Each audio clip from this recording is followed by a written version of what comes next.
Okay, welcome to the first week of Mathematical Foundation for Industrial Engineering.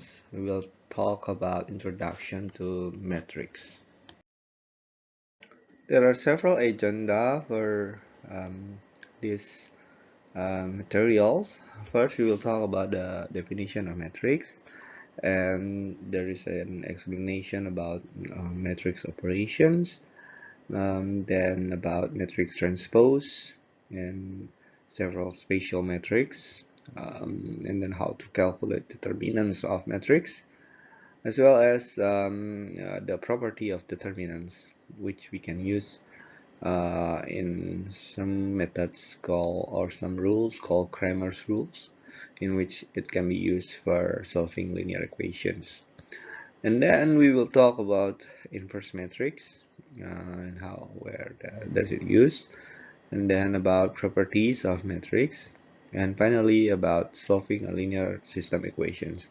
However, for the last part, we will have another separate video about it. Okay, so first we will talk about matrix definitions. So what is matrix? Matrix is a rectangular arrangement of elements in a row and columns which enclosed by um, square brackets or brackets.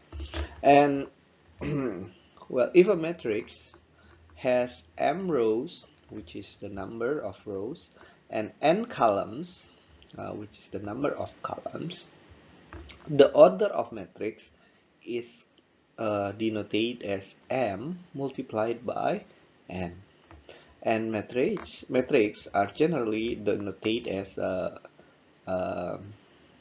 capital word, capital alphabet, and then it will be denoted as equals to this one, square brackets, and then aij here represents the elements of the matrix, in which I represents the index of the rows and j is index of the uh, columns. So the index of the row and column, and then here we have m multiplied by n represents the size of the matrix. Okay, the size of the matrix. Okay, let's take a look of these examples. We have a matrix A in which like we saw it earlier, it represented in square brackets here, and then here we have actually the number of rows is equal to 2. Here's row, the first row, and then the second row here, so it's a 2-row matrix, and then here we have 3 columns, so we have m equals to 2, and then n equals to 3, so 2 by 3 matrix. And then here we have the element, the first element, which is the A11 is equals to 2. Meanwhile, the A12, which is means the row, the first row, and then the second columns, which is this one, is equal to 1, and so on. So take a look, let's say this one. This will represent the A23 because it is placed in the it's denotate the value or the element of the arrays, the A arrays located in the second row and then the third column, which is equal to 4. Okay, those are how we read the elements of the matrix. Okay, I will leave the rest for you to try to read this 2 by 2 matrix, mean 2 row and 2 columns. Okay, but in general we can read it or denotate the matrix somewhat like this. Okay, here we have the capital letter to represent the matrix itself, and inside of it we have the element of each matrix, in which here the one that plays horizontally here will call will be called the rows, and then the elements here will be called the columns. Okay, next we talk about the summation of matrix operations. There are several basic operations of matrix in which we will talk some of them, which are addition and also subtraction, which is negative of addition, and then product by a scalar or a value, let's say k, and then multiplications of a matrix. So if you have two matrices and then you want to multiply one to another, how do you calculate? Okay, let's talk the simple things first. Let's say you have a matrix A and then you want to sum or add with matrix B. Okay, the rules here is if you want to sum matrix A with matrix B, it should has the same size. Let's say they have the same number of rows and then the same number of columns. For example, here, if you have, let's say, 2 1 3 2, this is matrix A, and then you have matrix B 1 1 0 1 like this, then the matrix C is simply you add the uh, the each of the same index of elements in each matrix. So let's say the first columns and first row. So here we have A11, this one, and then B11. So you get C11 by adding A11 plus B11. So 2 plus 1 is 3. And then simply the second one, which is row 1 index 2, A12 plus B12 is equal to C12. So it will equal 1 plus 1 equals to 2. Here's 1 plus 1 equal 2. Okay, next it's easy. 3 plus 0 is 3, and then 2 plus 1 is 3. So you get matrix C. That's the addition. For subtractions, well, it's simply the opposites of addition, so I don't want to explain it again. You can try it by yourself. Another one is a product by a scalar. So if you have matrix A and then you have scalar equals to k, let's say you have scalars is equal to 2, the value of matrix A product by the scalar k, in which in this example is equal to, will be equals to each element in matrix A multiplied by the scalar k. Let's say here, let's say if you have 0 1 0 2 1, and then you have scalar 2, yeah, this is your matrix A, and then k scalar scalar k multiplied by matrix A will be equals to 2 multiplied by 1, yeah, this one, and then 2 multiplied by 0, 2 multiplied by 2, and then 2 multiplied by 1. So it will be equals to 2 0 4 2. Sorry.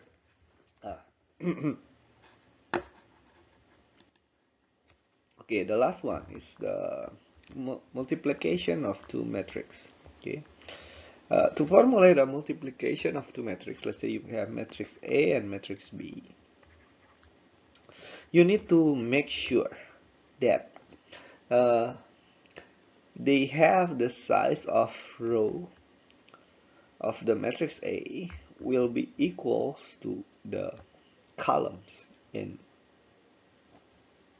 sorry, the columns of matrix A will be the size of the columns of matrix A equals to the rows, number of rows in matrix B, something like that.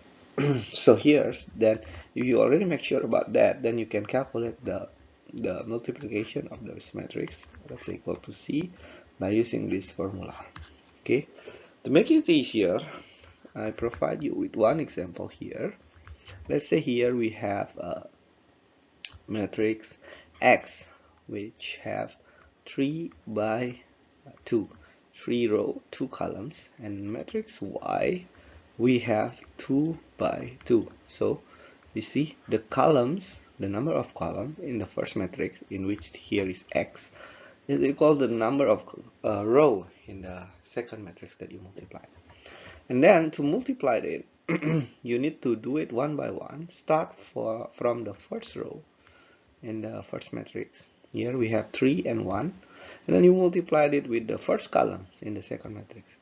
And then you sum it. Let's say 3 multiplied by 5 plus 1 multiplied by 7.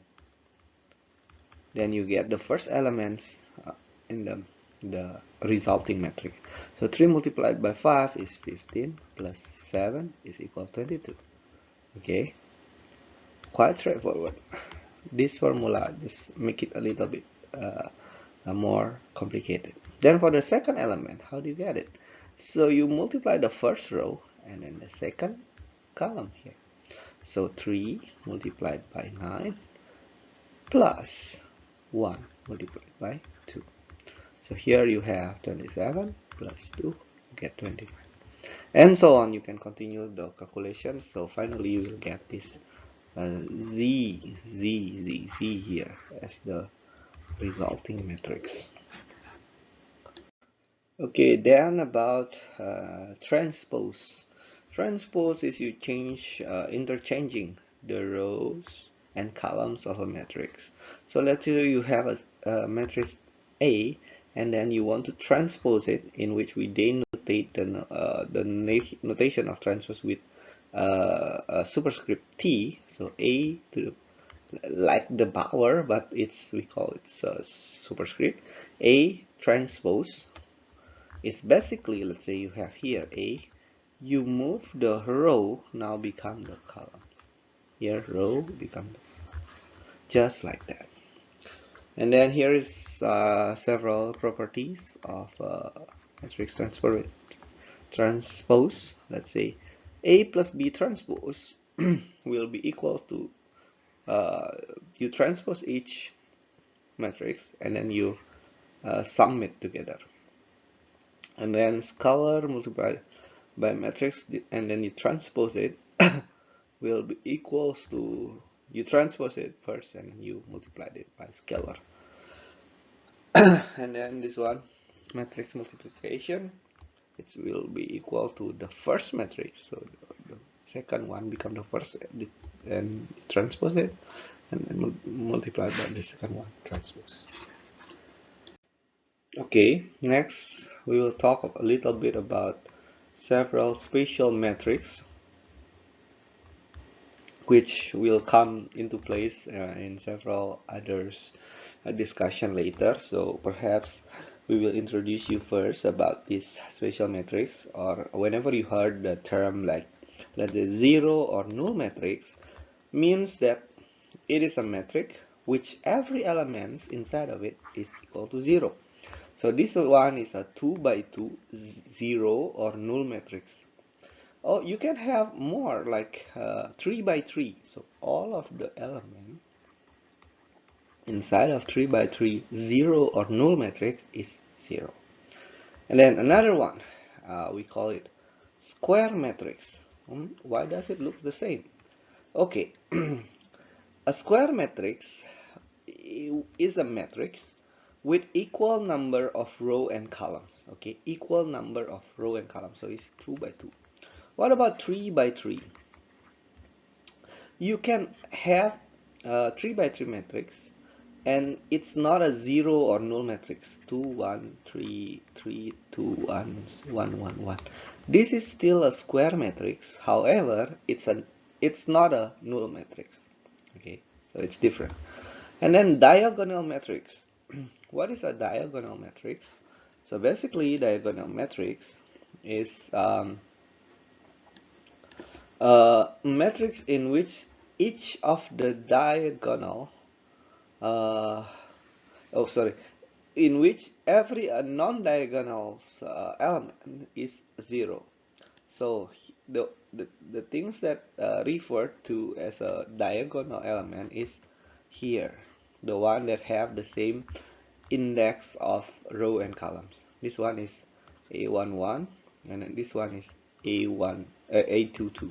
So if you have 3 by 3, so we'll have A11, A22, and A33. Here is the diagonal element. Whenever you found a diagonal element is non-zero, no, every non-diagonal, so the rest of the element here is zero, only the diagonal. we doesn't care about the diagonal, but only non. Okay, sorry. Uh, so whenever you have every non-diagonal element is zero, then you call it a diagonal matrix.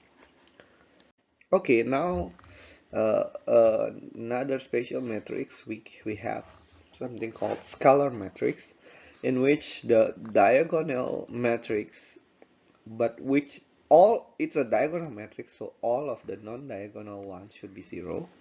However, it's a special case of a diagonal matrix in which the diagonal elements are all the same. So here, let's say 2, 2, 2, or if you have like 3, 3, 3, or 4, 4, 4, but all of the rest of the elements should be zero. Then it's called scalar matrix. Okay, and then there is another special metric called the identity metric, in which it's a scalar matrix. So the diagonal value is the same, but the diagonal element are 1. Okay.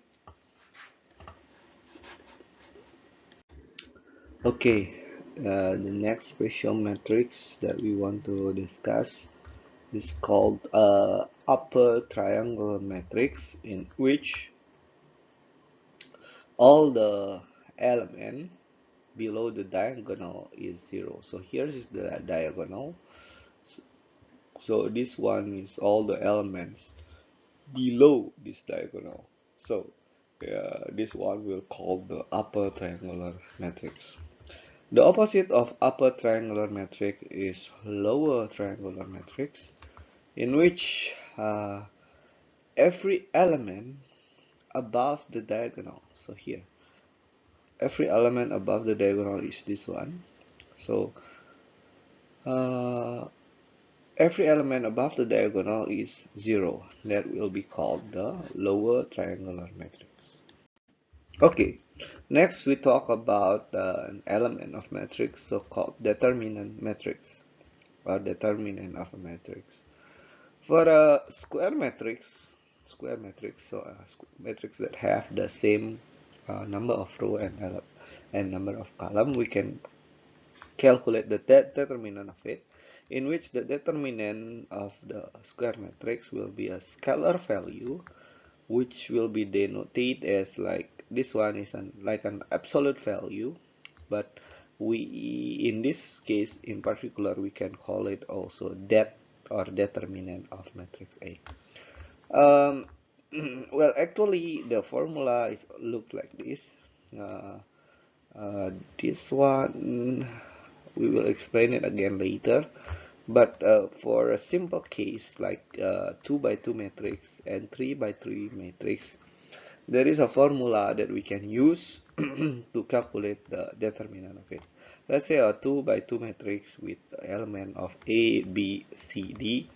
So the determinant will be A multiplied by D minus B multiplied by C.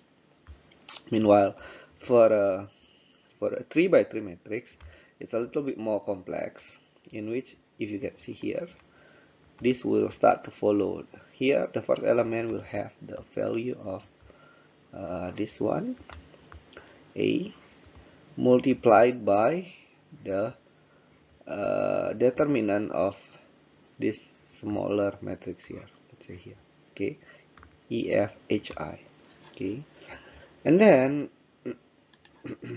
for the next element, like you see there is to the power of I plus K, and this one will have minus, so here B, so D, F, G, I, okay, and then the last one is positive value, plus, minus, plus, something like that. We see the pattern, but for this one let's just like memorize the formula C multiplied by DEGH.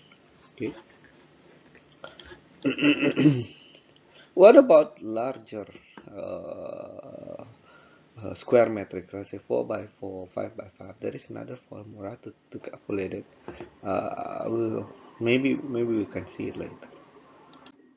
Well, I think for now we will just learn about a little bit about how to calculate 2 by 2 determinant of 2 by 2 matrix and 3 by 3 matrix. But later on, I will perhaps embed a video for a larger square size matrix.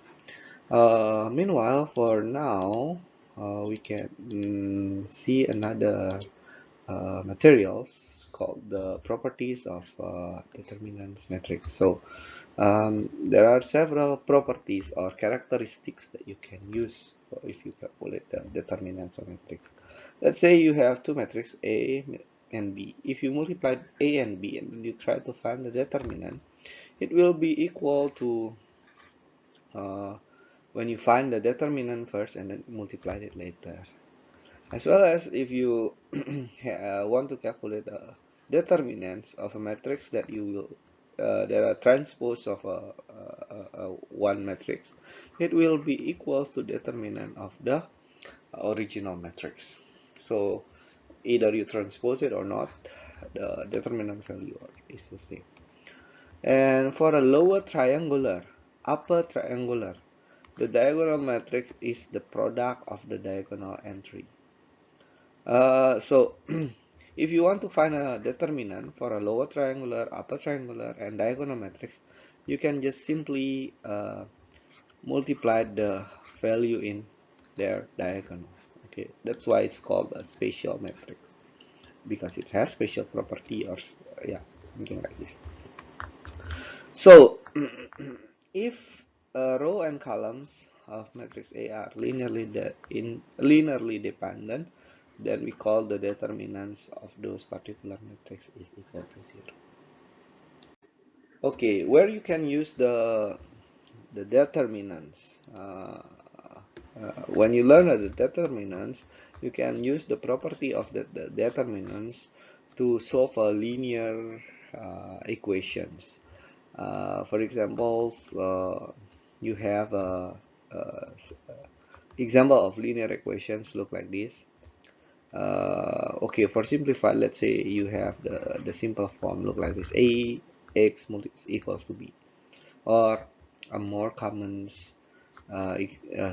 form of this maybe you can see in the examples, like let's say you have 2x1 plus 3x2 equals 3, and then you have 1x1 plus 4x2 equals to 4, something like that. For these linear equations, then normally you will be asked to find the value of x and x2, x1 and x2. You can use it, you can use like substitution method or elimination method, but also you can use Cramer's rules to find those values. Okay, how do we use it? Okay, so first of all, let's say you have this the common form of the many linear equation like this.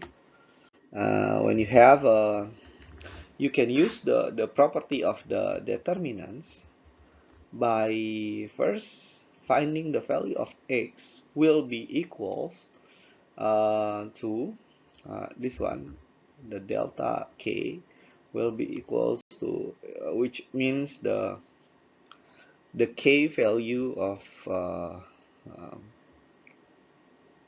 the determinants of this particular columns, and then multiplied by the determinant of all of the matrix A in those particular uh, rules. Okay, later on I will provide another examples for this one, but for now, if you are interested on knowing more about the Cramer's rule, you can find it. And then another one, we will talk about the inverse of a matrix. So inverse of a matrix, well, basically denoted by like the power of -1, but we don't use those. But for the matrix, we call it inverse. -1 is called A inverse. And then several properties in finding the inverse, yeah, or related to the inverse is A to the multiplied by A inverse will equals to the identity matrix. Identity matrix is matrix with uh, the eigenvalue value is equal to 1. Okay, and then to find the inverse of a matrix, first you need to make sure that whether this inverse is exists. The inverse is exists only if A is a non-singular or not equal to 0. Okay, and then it can be obtained by first you need to find the adjacent, adjoint matrix of A. The adjoint matrix is uh, like this. You will have the patterns of minus and plus of the matrix, and then the M is the, we call it the minor of the adjoint of those particular matrix. Okay, and then the inverse is the 1 divided by the determinant of A multiplied by the adjoint of those matrix. Okay, for the 2 by 2 matrix, we can easily find the inverse by using this formula. However, for the 3 by 3 matrix, okay, this the adjoint formula for the A inverse is applied. Okay, here for example, you can see the formula. You need to find the A, B, C, D, E, F, G, H, I value by finding this one, the adjoint value of it, and then you multiply it by 1 divided by the determinant of matrix A. Okay, here you can see the patterns of the minor. Okay, this one is the minor. So basically, to calculate the minor of first matrix, you can calculate from this one, finding the determinant of this one. So that's how you calculate the inverse of matrix. Okay, and then the last one is the properties of inverse matrix. You can see it here, and I think you can find more examples from the books. Well, I think that's all for the first week materials. I will continue with another materials from the first week as well, with a more complete example. Okay, thank you very much for listening.